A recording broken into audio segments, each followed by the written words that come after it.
Hello everyone. Well, normally when we talk about March Madness, we are talking about basketball, and there's nothing wrong with that. But for horror fans, the real March Madness will come in the words that we read. And all three of these horror books are coming out this month. They are all excellent, and there are three that you are going to want to read. But let me remind you that I have horror books for sale. They're only $1 each. There's a link in the description if you're interested in those. And check out my Patreon page. There is only one tier, and before the next video comes up, I'll have my first free exclusive short horror story on there for you guys. And just for my Patreons, at least once a month, I'll be posting an exclusive longer form video with my thoughts on the horror world and the horror book world specifically. And all the things I don't get into on my channel here, because I save this public channel just for horror book reviews. And don't forget to pick up your Read More Horror t-shirt. There are many colors and sizes available, and there's a link down below for that as well. All right, let's get started. So the first book I want to talk about today is called Blackout, White Harbor #2. This is the second in a series. I reviewed the first one earlier on my channel, and you can go through my videos and find that one. I loved it. And this one takes that whole concept of what we learned in the first book, and it just pushes the envelope. It's a continuation, of course. Think about it this way. It takes place in a town called White Harbor, and beneath White Harbor, out of the eye of the ordinary person, there's another alternate place in this town called Blight Harbor. This is where all the negative stuff goes, all the violence, all the murder, all the depression, all the anger. Whenever those things come forth, they go into this hellish place called Blight Harbor. And while it might seem metaphorical to most people, everybody in the town knows that this is a very, very real place.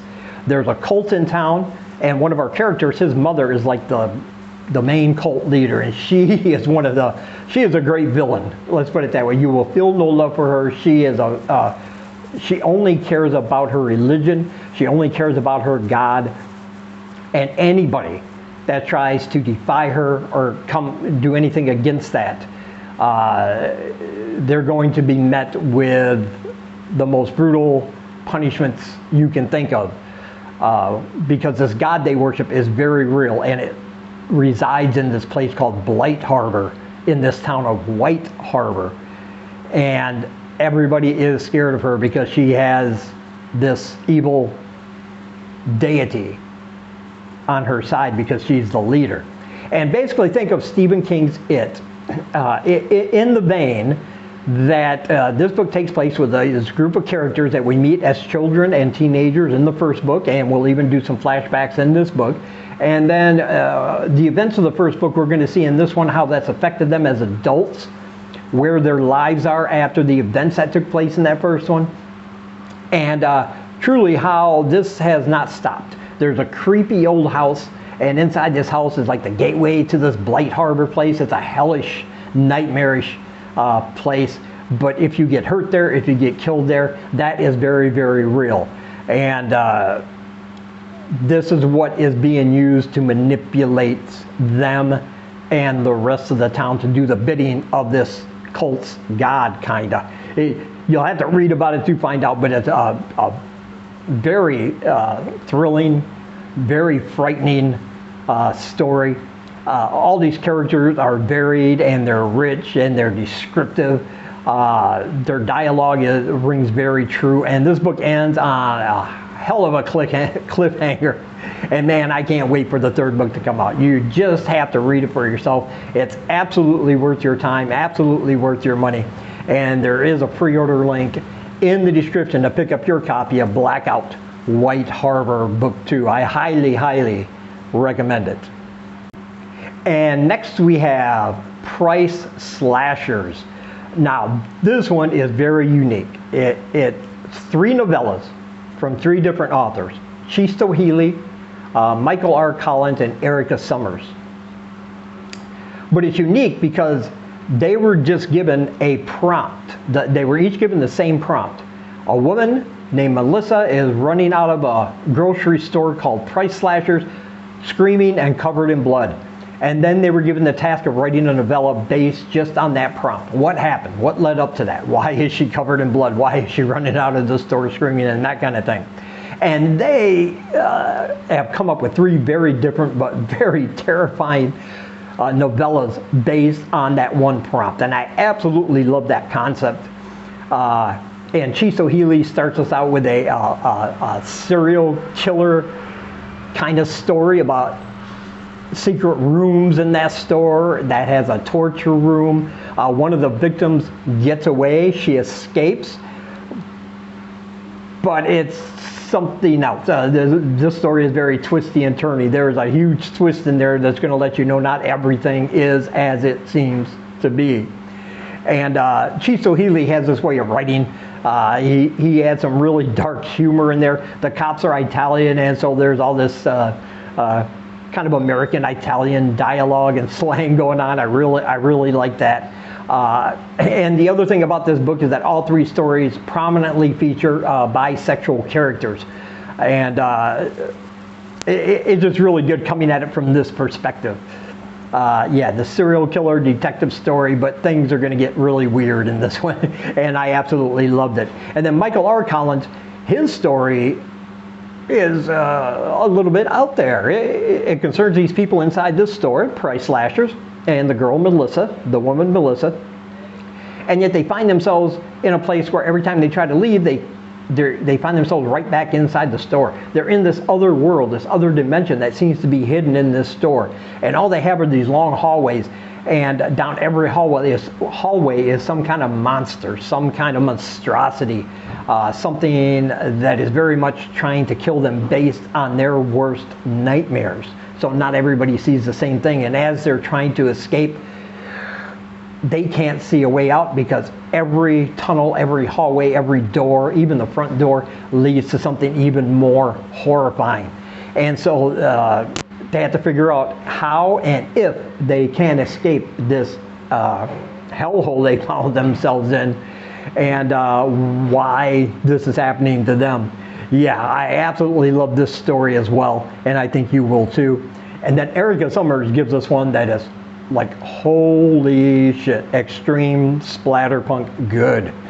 If that's your thing, blood and guts and intestines and body parts everywhere, this is the story for you. She pushes the extreme in extreme horror with this one. I mean, some of these scenes are absolutely brutal. They are disgusting. They are ooey and gooey and bloody and brutal, and all in the best possible way, of course. I mean, you know, especially if you like that kind of thing. But it's not an easy novella to read, which is good. We should be challenged in our horror books, I think. And she does this excellently. This novella, this extreme splatterpunk novella, is probably my favorite extreme thing I've read in a very long time, because it just works. Because her writing style is so crisp and clear and descriptive that you are getting those images in your head, never to be scrubbed out ever again. It leaves a stain on your soul. So yeah, price slasher, you definitely want to get it. I highly recommend it. And again, it's coming out on March 15th, I believe. And there's a pre-order link in the description. Don't miss out on that one.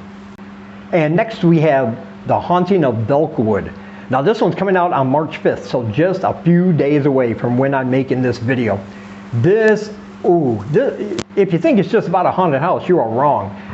This is a book about an area that only has like 6 houses on this little block in this certain town that just vanishes one day. And there is kind of a supernatural protective veil around it. It's been cordoned off by scientists, the police, and nobody can get into this area because these houses were there, these people and families were there, and now they're just not. But one of the Belwoods, yes, the same Belwood that this street is named after, she's an ancestor of the founders of this area. She reluctantly goes back in. She was one of the few to escape before whatever happened to make this town disappear. And now it appears that it's haunted. As she goes back in, time is not the same. She'll go back in for an hour at a time, but when she comes out, under the eyes of the scientists, she goes in so that they can, because they were trying to study what's going on in there, and she, because of her name, because of her heritage, she is going to be allowed in where they are not. But she'll be in there for an hour in real time, but she comes out, it could be months later, or it could just be seconds later, because time doesn't mean anything. And she's going to meet some people she knew from her neighborhood, from her past, and they are basically kind of ghosts. But there are some other things going on that I really don't want to say because it's going to spoil a whole bunch of stuff, and I don't want to do that. But the things that go on there, and the way that they go about handling this thing, even taking items out of that world, she takes some items out and brings it back, but then they disintegrate. Her sister was caught in that world when it disappeared, which is something that has affected her whole life. So can she actually find and rescue her sister while she's in there? And if she does, is her sister going to be able to live on the outside of whatever's happened in this veil? It's a very exciting, very scary story when you think about it, because what happened there? Why did this town disappear? But when you go in, there are still people there, but nobody can get in unless they're somehow already attached to that neighborhood, and the whole neighborhood's just gone and they're full of ghosts. But these are ghosts that are kind of sentient. They recognize her as somebody who shouldn't be there because she's still alive, but they know who she is. It's just crazy, man, I'm telling you. But it's also very, very effective, very well done. I absolutely love this novel, and like I said, it's coming out on March 5th. Highly recommend it, can't recommend it enough. And it's truly one of those haunted house books that's completely different from anything else you've ever read, and you definitely want to check this one out. So there's a link down below where you can pre-order your copy, and of course you should. And as always, I want to say thank you for taking some of your time and spending it here with me. And until we meet again, keep reading spooky, my friends.